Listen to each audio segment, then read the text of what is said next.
Hey, what it do, family? What it do? It is your boy KD, and I just been wondering about something.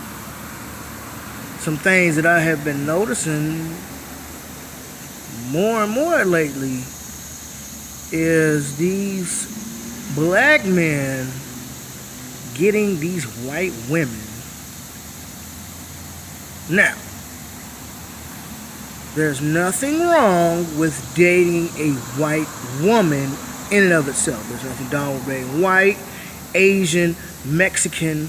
Love who you want, date who you want, marry who you want, fuck who you want. But it seems to me that a lot of our brothers seem to still be adhering to these white supremacist codes and policies, thinking that they have arrived simply by dating a white woman. And I don't know what it is. These white women just seem to have a spell. I think Tariq Nasheed called it white girl magic or some shit. These white women just seem to have a spell over these black men. I don't know what it is. I mean, sure, I find hella white women attractive. Do I want to necessarily date one? If a right one was to come along, possibly. I will possibly date a white woman. However, the thing about it is, she's white. Does she understand the struggle of my people? Will she acknowledge white supremacy? The system of racial injustice? I'm just wondering, would she really understand?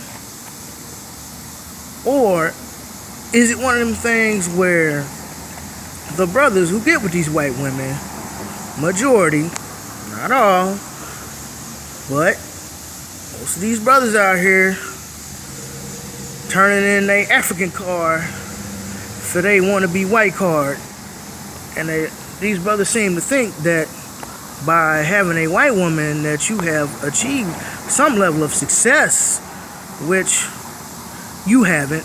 And pretty much the only white women black men date are the ones that the white man don't want. And then they don't go get a bad white girl. They get the fattest, ugliest, sloppiest, country fried piece of ugly ass bitch ever. Boy, I see these niggas with some ugly ass white women, boy. I swear to God, fat, sloppy hoes. Straight ugly. Man, I'm talking about like you need to roll them over into a cliff, set them hoes on fire. They so damn fat and sloppy. Oh, but we love them white women, don't we? That's like pork. Love white women and pork, huh? I don't get it.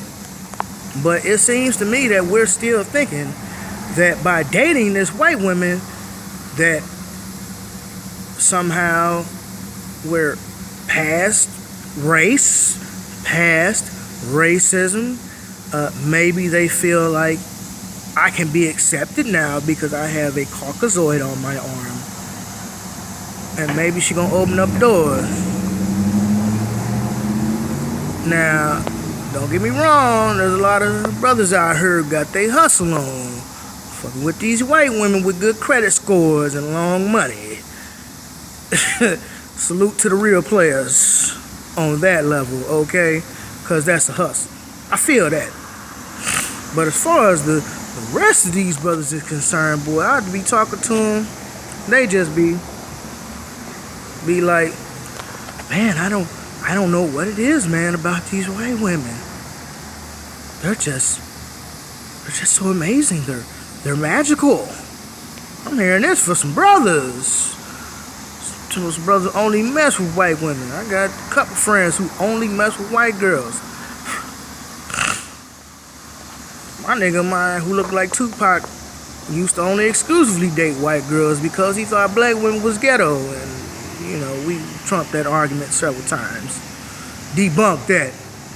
That's still my nigga though. But he just misunderstood. He got a misunderstanding of what's really going on. And then, for me, somebody who is aware, I'm not going to use conscious because I don't like the word conscious because the so-called conscious community is fucking stupid. Fucking stupid. They want to argue about the littlest, dumbest, stupidest thing. Oh, brother, I hope you don't think that these dashikis over here, brother, are the right fabric and the right print, brother. And I hope you don't think that these are authentic, brother, because they are not the right length. And we shouldn't be sexualizing the dashiki, brother, because our African goddesses are queens, brother. And all with that hotep bullshit. I was telling this sister on Facebook last night, she talking about the dashikis was sexualized or something. Because you see a lot of people starting to make dashiki like pants, different type of shirts, different lengths, dresses. And she's, well, this is not authentic, and I hope you don't think that this is right, and this, that, and the third, and these women are being sexualized, and the only woman who needs to be sexualized is for the black queen, for her king, and some old bullshit. And I'm like, okay, sister, you're entitled to your opinion, but to me, it's not about being authentic necessarily, because I believe the authentic dashikis are like really long, like almost knee length, maybe above or below, depending on the purpose. I mean, not purpose, person. They about knee length. Me personally, I started wearing tall tees in like 2005, okay? When tall tees went out of style, and they went out of style in my mind, I got rid of them. I don't like long shirts.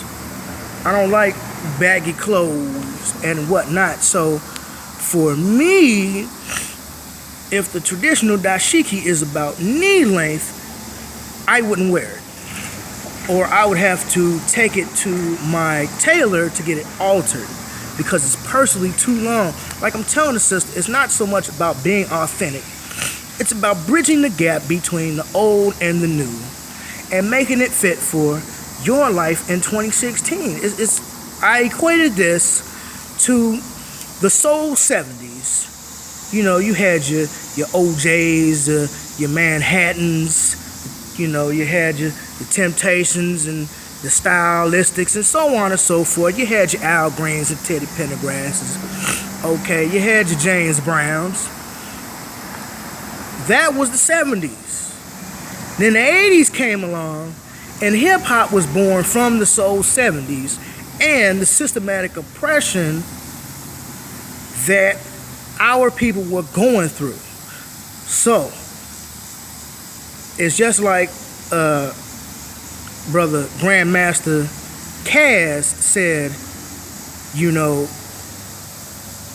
hip-hop didn't invent anything, but it reinvented everything. They brought new life to the Sly and the Family Stone and the James Brown and the Parliament Funkadelics and whatnot. So for me personally, I feel that you have something, you tailor it to fit your needs. It don't necessarily have to be authentic, but it has to have some type of resemblance to the ancestors and all of that. But back to the subject at hand, with us thinking that we got to have ourselves a white woman in order to, I guess, necessarily feel complete, feel adequate, feel, I don't know what they feel, because I don't see the same magic. When I see a black woman, an African woman, a woman of Al-Kabilan descent, now I lose my mind, because there's some fine sisters out here. And sisters It's fine, tall, short, skinny, thick, fat, big titties, big ass, small ass, hips, no hips. Sisters is fine. White women, to me, are only fine when they're in shape. That's just what it is, because they don't hold weight well. I don't see what the whole mysticism about it. I don't understand it. But these brothers is going crazy. Going crazy over something that you really shouldn't be going crazy over. And honestly, we must not have learned anything over the course of hundreds of years. I mean, how many times has a white woman cried rape from a black man in, let's say, the past, I don't know, 300 years? From the slave buck or the slave on the plantation, master's daughter, wife, sister, cousin, Becky with the good hair, to Nate Parker and The Birth of a Nation. He slept with a white girl in high school, or no, not high school, college.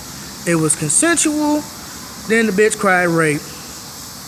I mean, he got off because she said it was consensual. But how many times have we seen black men get hung, get shot, get killed over supposedly raping a white woman? Look at Emmett Till.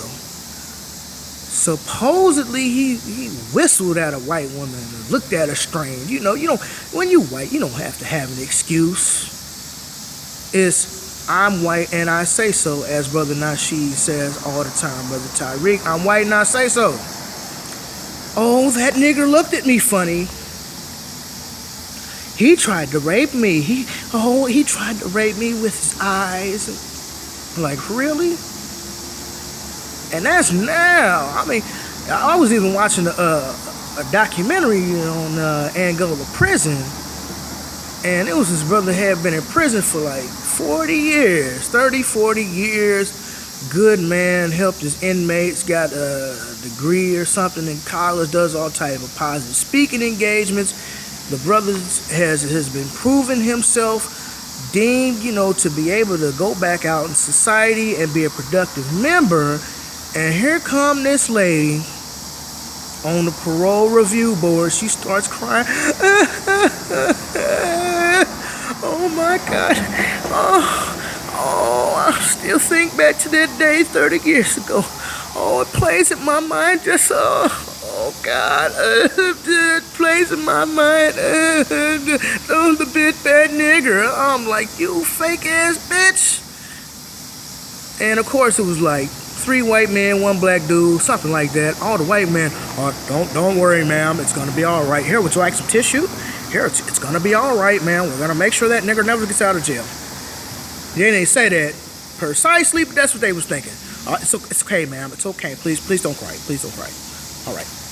And then when the man comes up for parole, he's denied. Denied for what? Because this white bitch claimed he raped her? I don't believe that. When are we going to learn our lesson, black men? But don't get me wrong.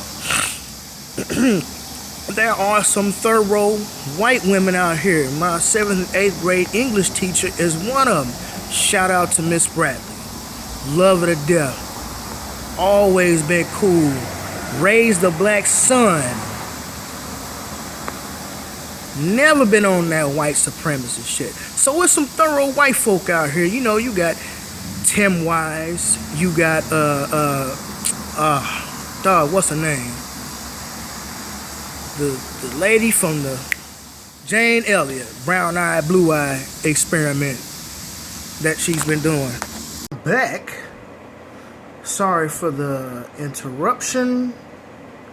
I was actually waiting on my bus while I was doing the video, before things start slipping my mind, as they tend to do. If I don't write them down or get them out immediately, and, right in the middle of the video, I was like, Here come the bus. So, you know, I had to get my little flash on for a second. I had to dash to the bus. I am now at the crib. Got that wonderful picture of my folks up there. But anyways, like I was saying, it's some thorough white people out here. There were white abolitionists. There are white people historically have been working with black and brown people, you know, on the injustice side of the game. Not all of them, you know, but there's a lot of them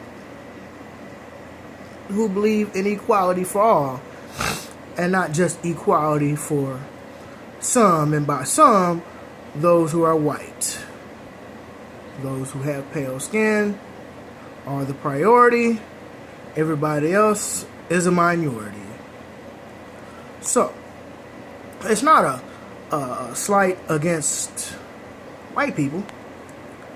It's not a jab. I'm just saying, based off of the track record that we have, we see that black men tend to get into some type of legal trouble messing around with a white gal, which personally makes me think twice about messing with one.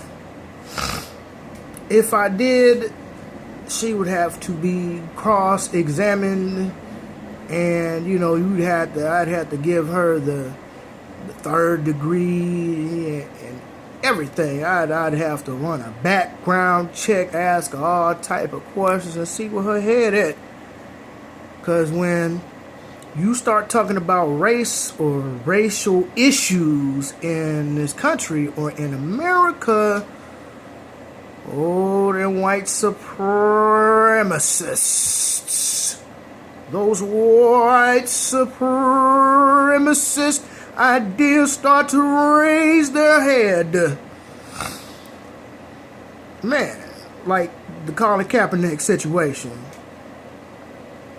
Folk who, like, a friend of mine, this dude who went to Job Corps with us, she never thought dude was racist. She never thought he was a white supremacist until they started talking about Colin Kaepernick, and his white supremacist views started coming up, talking about he's a boy and he just hurt because he sucks, and he's rich, he don't have nothing to do with inequality, and don't let them run that game on you. They'll run that game on you real well. Well, you have money.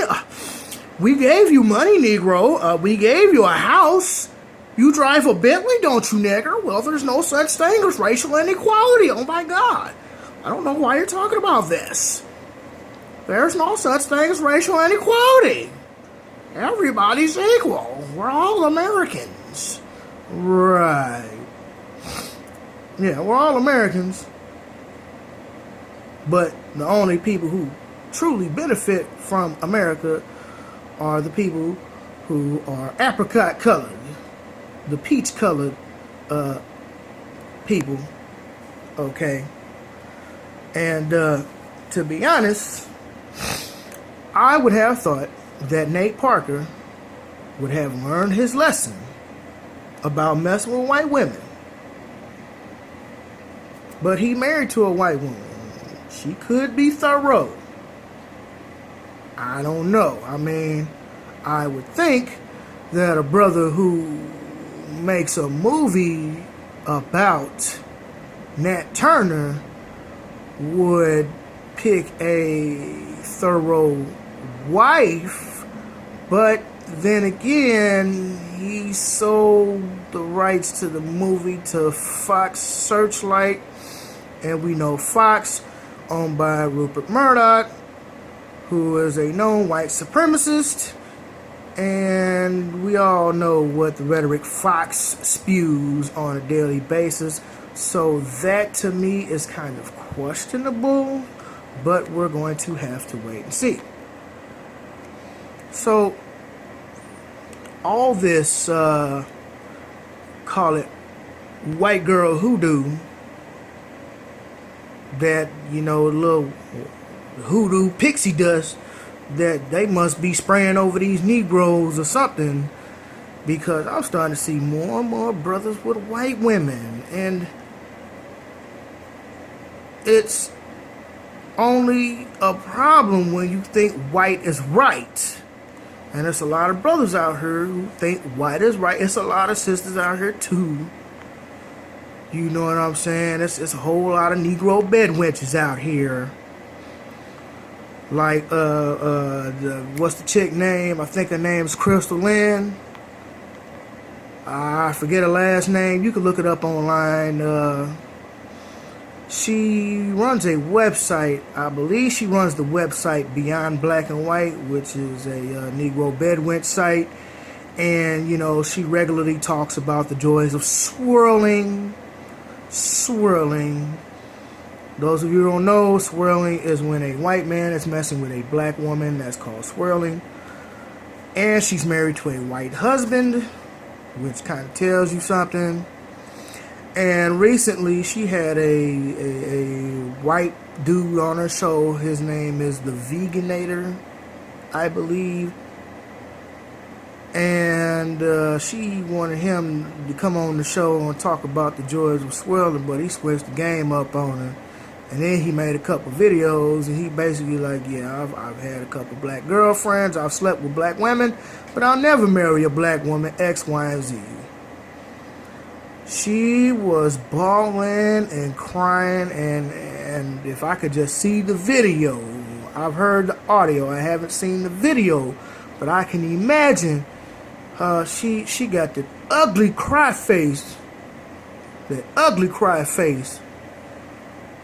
and I can just imagine that the snot was running down her nose, and oh man, she was hurt. But then be one to talk about how the black man did not come to her rescue. Bitch, you sold us out. You sold us out. You threw us under the bus. We not gonna come rescue you. I feel the same way about the brothers. If you want to sell us out for a white woman and get your little corporate job, hey, you feel free. You kiss all the white supremacist ass you want. But damn it, I don't know if there's help for a coon. I don't know if there's help for a Sambo. If you a traitor, how can we trust you? You could be a double agent, Stephen A. Smith. We know about Stephen A. Smith. Yeah, brother, man, I'm just out here playing the game, brother, and I gotta do what I gotta do.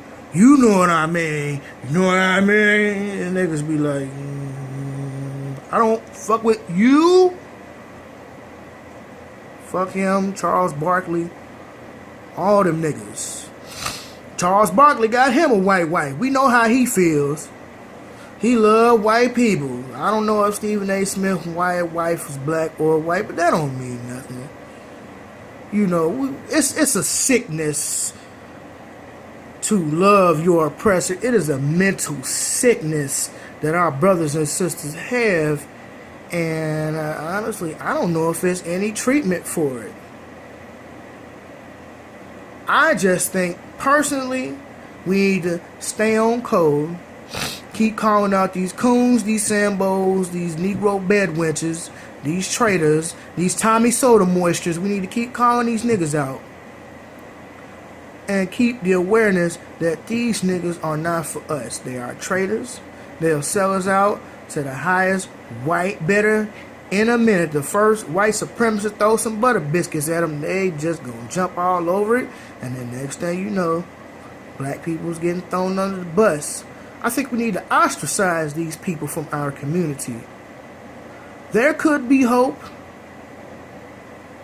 My homegirl Becky be asking me, she like, so if Stephen A. Smith was to come to you and apologize for all the cooning and soft shoeing he'd been doing, and he wants to make amends, what would you tell him?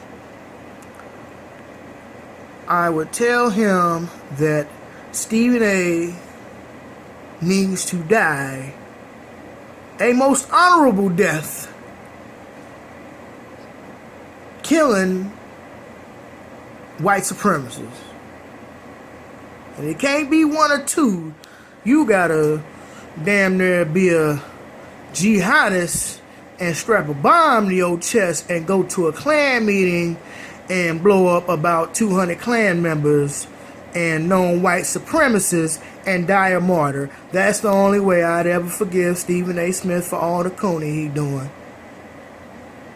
Talking about Colin Kaepernick, talking about all the brothers, always shitting on the brothers, but when it comes to them white folk, he bowed down because he know where his money come from. Sad. So sad. But this is the system that we were born into, and we have to deal with this system and its components accordingly. So that's it, man. I just wanted to just touch base with you guys. This is really eating away at me. Maybe you could give me some insight into what type of fucking magical black white pixie dust that these white supremacist women is pouring over these black men, because I don't understand it. Last time I checked, all pussies were pink on the inside. Now, is all coochie created equal? No. But I ain't finna be out here thinking that the white woman coochie is better. But you know, niggas believe what they want to believe. You've been wanting a white woman for so long. You've been wanting a white man for so long. You've been begging Jesus on your knees for a white man or a white woman to come into your life. And the first piece of a white ass you get, you just lose your fucking mind. Next thing you know, you're going to be voting for Donald Trump. Or Hillary, for that matter. Neither one of them are, that much better than one another. They both the same. But that's a conversation that we're going to have to save for another day. Because trust me, I got some shit on that. Trying to educate our brothers and sisters about what's really going on out here. Because it seems to me like we just don't like to do our research. We don't want to read. We want to keep something from a nigga, put it in the book. And on that note, people, I'm King David, and I'm out this bitch. Peace out.